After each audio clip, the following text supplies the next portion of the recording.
ଆଜିର ରାଶିଫଳ ଜାଣିବା ପୂର୍ବରୁ ପ୍ରଥମେ ଜାଣିନେବା ଆଜିର ପଞ୍ଚାଙ୍ଗ। ଆଜି 2026 ଜାନୁଆରୀ ମାସ 12 ତାରିଖ, ଓଡ଼ିଆ ପୁଷ ମାସ 28 ଦିନ, ସୋମବାର, କୃଷ୍ଣ ପକ୍ଷ ନବମୀ ତିଥି, ଯାହା ଅପରାହ୍ନ 4:06 ପର୍ଯ୍ୟନ୍ତ ରହୁଛି।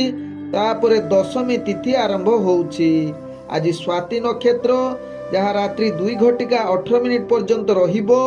ତାପରେ ବିଶାଖା ନକ୍ଷତ୍ର ଆରମ୍ଭ ହବ। ଆଜି ତୁଳା ରାଶିରେ ଚନ୍ଦ୍ର ଅବସ୍ଥାପନ କରି ରହୁଛନ୍ତି।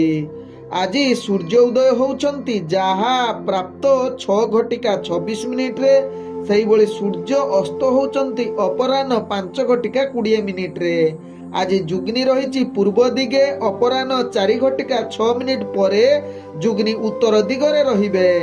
ଆଜି ଘାତ ଚନ୍ଦ୍ର କୌଣସି ରାଶିରେ ନାହିଁ। ଆଜି ଘାତ ବାର ରହିଛି ମିଥୁନ ରାଶି ବ୍ୟକ୍ତିଙ୍କର। ଆଜି ମୃତ ବ୍ୟକ୍ତିର ରାତ୍ରି 2:18 ପରେ ଏକ ପାଦ ପୁଷ୍କର ଦୋଷ ଲାଗିବ, ଫଳ ରହୁଛି ବଂଶହାନି। ଆଜି ନବମୀରେ ଶ୍ରାଦ୍ଧ, ନିଷିଦ୍ଧ ଖାଦ୍ୟ ରହିଛି ଲାଉ, ତତ୍ସହିତ କଳମ ଭୋଜନ ନିଷେଧ ରହିଛି।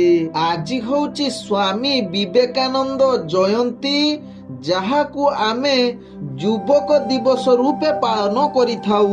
ଆଜିର ଅଶୁଭ ବେଳା, ଯାହା ଦିବା 7:48 ରୁ ଦିବା 9:25 ମଧ୍ୟ ରହିଛି, ରାହୁ କାଳ ସହିତ କାଳ ବେଳା। ସେହିଭଳି ଦିବା 4:27 ରୁ ଅପରାହ୍ନ 5:20 ମଧ୍ୟ ରହିଛି ବାର ବେଳା। ସେହିଭଳି ରାତ୍ରି 10:30 ରୁ ରାତ୍ରି 11:19 ମଧ୍ୟ ରହିଛି କାଳରାତ୍ରି। ତେଣୁ ଏହି ଅଶୁଭ ସମୟରେ କୌଣସି ଶୁଭ କାର୍ଯ୍ୟ କରନ୍ତୁ ନାହିଁ। ଆଜିର ଶୁଭ ବେଳା, ଯାହା ପ୍ରାପ୍ତରୁ ଦିବା 7:47 ମଧ୍ୟ ରହିଛି ଶୁଭ ବେଳା। ସେହିଭଳି ଦିବା 9:37 ରୁ ଦିବା 12:01 ମଧ୍ୟ ରହିଛି ଶୁଭ ବେଳା। ସେହିଭଳି ରାତ୍ରି 7:44 ରୁ ରାତ୍ରି 10:29 ମଧ୍ୟ ରହିଛି ଶୁଭ ବେଳା। ସେହିଭଳି ରାତ୍ରି 2:08 ରୁ ରାତ୍ରି 2:56 ମଧ୍ୟ ରହିଛି ଶୁଭ ବେଳା।